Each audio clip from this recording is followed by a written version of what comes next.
Hello student, अब हम बात करेंगे वेरिएबल के टाइप के बारे में। तो जो वेरिएबल के टाइप यहाँ पे डिफ़ाइन किए गए हैं वो वेरिएबल के स्कोप के आधार पे आपके डिफ़ाइन किए गए हैं। इट मीन्स जो वेरिएबल आप डिफ़ाइन कर रहे हो वो प्रोग्राम में उसका जो स्कोप है एक्सेसिबिलिटी का वो कितना है और कहाँ से कहाँ तक है, इसके अकॉर्डिंग यहाँ पर वेरिएबल को 3 टाइप से डिवाइड किया गया है। पहला है आपका लोकल वेरिएबल, दूसरा स्टैटिक वेरिएबल और तीसरा आपका है इंस्टेंस वेरिएबल। तो सबसे पहले हम बात करते हैं लोकल वेरिएबल की।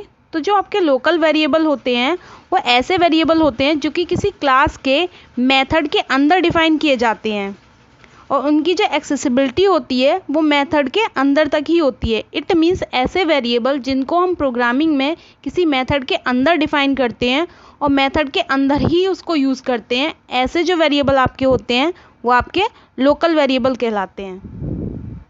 इनका जो स्कोप होता है वो केवल फंक्शन के अंदर तक ही होता है। अगर हम चाहें कि ऐसे फंक्शंस को हम क्या करें, ऐसे वेरिएबल्स को हम अपने फंक्शन के बाहर एक्सेस कर लें तो ये पॉसिबल नहीं होता। ये लोकल वेरिएबल होते हैं और फंक्शन के अंदर ही काम करते हैं। तो यहाँ पे इसका एक सिंटैक्स देख लेते हैं हम। तो सबसे पहले हम उस मेथड का नाम डिफ़ाइन करते हैं जिसके अंदर हमें ये वेरिएबल डिफ़ाइन करना होता है। उसके ब्लॉक के अंदर हम अपने लोकल वेरिएबल को डिफ़ाइन करते हैं। डेटा टाइप, लोकल वेरिएबल का नेम, ठीक है, ये आपका यहाँ सिंटैक्स होता है। आगे हम एक एग्जाम्पल प्रोग्राम के ज़रिए देख लेते हैं कि किस तरीके से हमारे जो लोकल वेरिएबल है वो प्रोग्राम में काम करता है।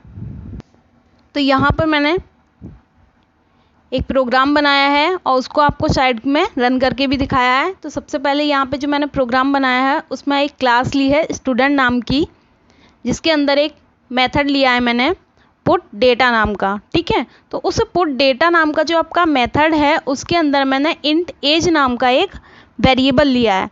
तो ये जो आपका वेरिएबल है वो एक लोकल वेरिएबल है, ठीक है।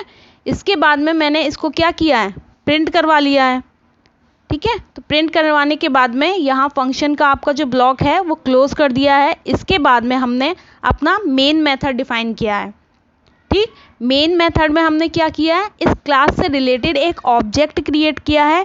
क्यों? क्योंकि हम जानते हैं कि हमारा जो क्लास है जब तक हम उससे रिलेटेड कोई ऑब्जेक्ट नहीं बनाते हैं हम उसके डेटा मेंबर और मेंबर फंक्शंस को एक्सेस नहीं कर सकते हैं, ठीक है। इसीलिए यहाँ पे हमने क्या किया है, एक ऑब्जेक्ट बनाया है। तो ऑब्जेक्ट बनाने के लिए सबसे पहले हम क्लास का नाम लिखते हैं, उसके बाद अपने ऑब्जेक्ट का नाम इजिकल्स टू न्यू कीवर्ड।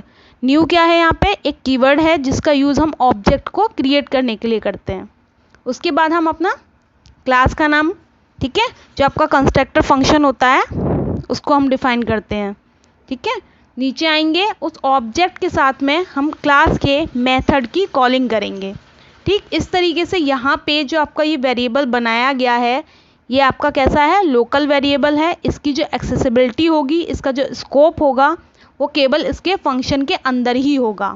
तो इस टाइप के वेरिएबल जो कि किसी मेथड के अंदर डिफ़ाइन किए जाते हैं उनकी एक्सेसिबिलिटी उस मेथड के अंदर तक ही होती है, उनका स्कोप उस मेथड के अंदर तक ही होता है। तो इस टाइप के जो आपके वेरिएबल आपके जावा में यूज़ किए जाते हैं वो आपके लोकल वेरिएबल कहलाते हैं। तो अब यहाँ पे देख लेते हैं किस तरीके से हम अपने प्रोग्राम को कंपाइल करते हैं। तो कंपाइल करने के लिए हम लोग ओपन करेंगे अपना कमांड प्रॉम्प्ट, ठीक है। कमांड प्रॉम्प्ट ओपन करने के बाद में हमें जावा का जो बीन फोल्डर है उसके अंदर जाना है। तो यहाँ पे मेरा जो जावा है JVM है वो सी ड्राइव में रखा हुआ है, सी के अंदर जावा में, जावा के अंदर बीन फोल्डर में, ठीक है। तो बीन फोल्डर में आने के बाद में हमें अपने प्रोग्राम को कंपाइल करना है। कंपाइल करने के लिए यहाँ पे हम लिखते हैं जावा सी। जावा सी जो है आपका वो जावा का कंपाइलर होता है। उसके बाद में अपनी फ़ाइल का नाम .java, ठीक है। एंटर करने के बाद हमारी फ़ाइल क्या होती है, कंपाइल हो जाती है। अगर कंपाइलेशन में आपका कोई भी एरर जनरेट होता है तो वो यहाँ पे आपको एरर मैसेज शो करा देता है, ठीक है।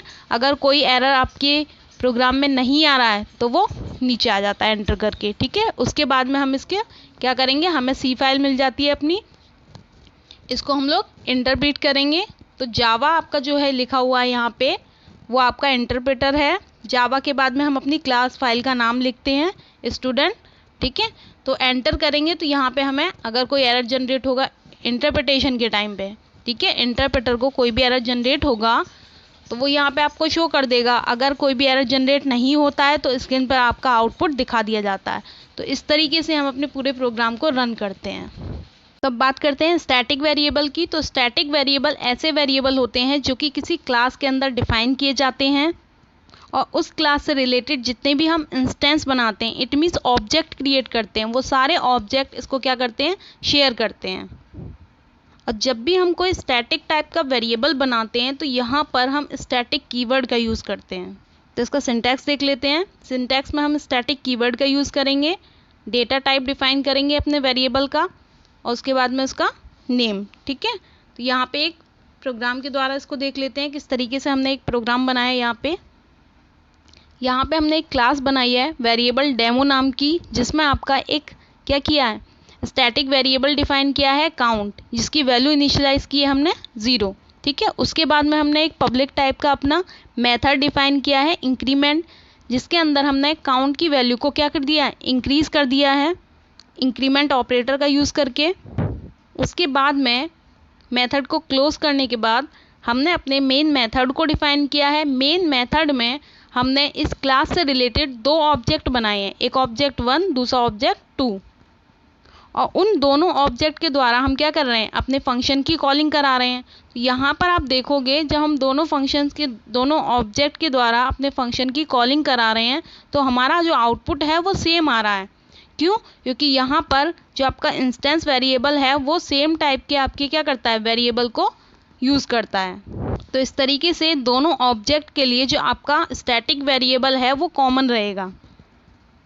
नेक्स्ट आता है आपका इंस्टेंस वेरिएबल। तो इंस्टेंस वेरिएबल ऐसे वेरिएबल होते हैं जो कि किसी क्लास के अंदर ही डिफाइन किए जाते हैं, पर ये स्टैटिक वेरिएबल के बिल्कुल अपोजिट होते हैं। इंस्टेंस वेरिएबल क्या करते हैं, अपने अंदर क्या करते हैं, उस वेरिएबल की कॉपी रखते हैं और इन वेरिएबल को वैल्यू तब इनिशियलाइज की जाती है जब उस क्लास से रिलेटेड हम क्या बनाते हैं, ऑब्जेक्ट क्रिएट करते हैं। ठीक है, तो ऐसे वेरिएबल जिनको उस क्लास से रिलेटेड ऑब्जेक्ट क्रिएट करते समय वैल्यू इनिशियलाइज की जाती है वो आपके इंस्टेंस वेरिएबल कहलाते हैं।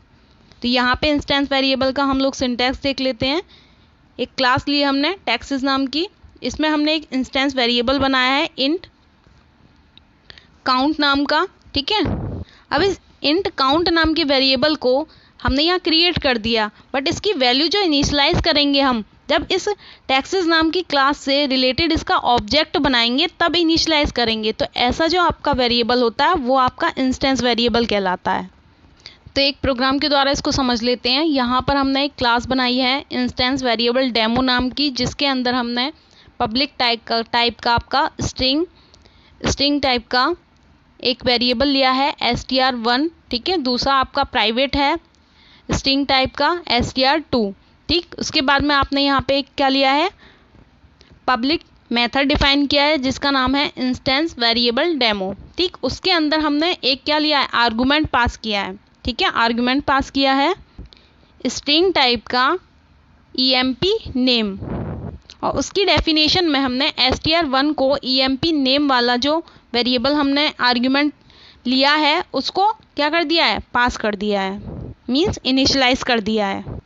दूसरा एक मेथड यहाँ पे हमने क्रिएट किया है वॉइड सैलरी के नाम से, जिसके अंदर एक आर्गुमेंट पास किया गया है emp सैलरी, जिसको हमने असाइन कर दिया है किसे, str2 को। ठीक है, उसके बाद में आपका हमने एक मेथड क्रिएट किया है वॉइड डिस्प नाम का, जो कि क्या कर रहा है, str1 और str2 दोनों की वैल्यू को प्रिंट करा रहा है।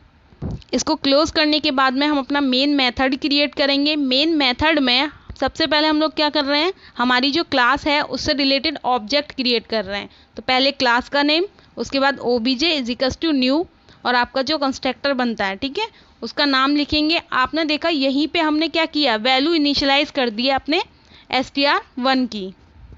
अब ये जो वैल्यू है वो आपकी emp नेम में चली जाएगी। नेम में जाने के बाद में ये किसे मिल जाएगी, आपकी str1 को। ठीक है, उसके बाद में आप देख रहे हो obj.salary नाम से हम क्या कर रहे हैं, अपने सैलरी वाले मेथड को कॉल कर रहे हैं और उसकी वैल्यू इनिशियलाइज कर रहे हैं। जो वैल्यू यहाँ पे हमने इनिशियलाइज की है emp सैलरी की है, वो सैलरी वाली किसको मिल जाएगी, str2 को। तो इस तरीके से हमारे जो दोनों वेरिएबल थे इंस्टेंस वेरिएबल, उनको आपको वैल्यू इनिशियलाइज कर दी कब, जब हमने उससे रिलेटेड ऑब्जेक्ट क्रिएट किया। ठीक है, उसके बाद में हमारा जो डिस्प वाला मेथड है हम उसकी कॉलिंग करके अपने आउटपुट को क्या कर देंगे, प्रिंट करा देंगे। तो इस तरीके से वो वेरिएबल जिनको हम वैल्यू इनिशियलाइज करते हैं उनका ऑब्जेक्ट बनाते समय आपके इंस्टेंस वेरिएबल कहलाते हैं। तो इस तरीके से यहाँ पे हम 3 टाइप के वेरिएबल्स का यूज़ करते हैं, लोकल, स्टैटिक और इंस्टेंस।